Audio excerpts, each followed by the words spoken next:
U.S. tourist destroys blasphemous Roman statues at the Israel Museum. Here's a summary of the article. A tourist in his 40s was arrested by Israel police on Thursday for damaging and destroying ancient Roman statues displayed at the Israel Museum in Jerusalem. According to initial police suspicion, the tourist intentionally destroyed the statues due to them being blasphemous and in violation of the Torah. The suspect, an American citizen, was detained by security forces in the museum after being observed shattering the statues, which police said hold sentimental value. According to the museum, the suspect caused damage to two ancient Roman sculptures dating to the 2nd century CE, that were placed on display at the archaeological department's permanent exhibition. Police shared footage of sculptures shattered on the ground at the Israel Museum. The suspect was taken into police custody for further questioning. In a statement, the Israel Museum condemned the extremely worrying incident, adding that the statues were brought to professionals in the museum's preservation department. This post received a score of 18,000, with an upvote ratio of 93%.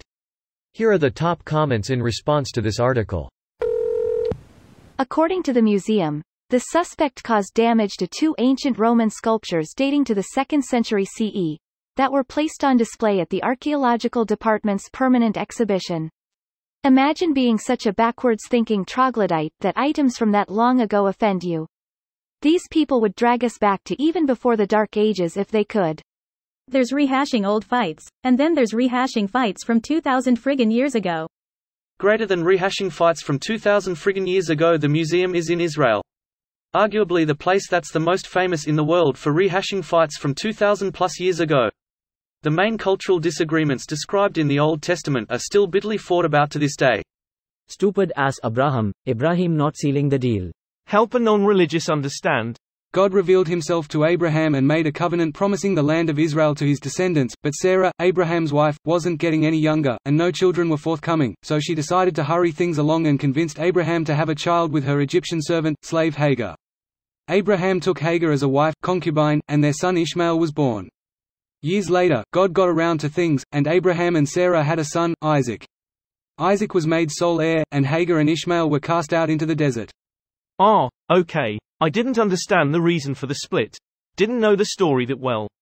Thank you. It's just a story. I think there's an all-too-convenient reductionist attitude at play that handwaves modern complex political and power struggles that in some cases happen to use allusions to ancient events as a convenient narrative shorthand and says, no, it's really the ancient grudge that's at play here. In other words, take the story as explanation for the previous posters seal the deal joke, not as explanation for what's happening in that part of the world or what one nut did in a museum. Yeah, it is one of those cultural mythos that have stuck around because it provides the people some context for their own history. I think often cultural heroes are invented as stand-ins to simplify large group dynamics, like Abraham represents a parent tribe and culture from which his sons represent their descendants, but there were more than just a few people involved. I'm not doing a good job explaining, but basically simply the actions of a group of people by using a story of a single person, much easier to tell the story that way. This video was automatically created by Reddit to speech. The article and comments in this video were selected from Reddit according to their upvotes, and any paraphrasing was performed by smmry.com, without any human intervention.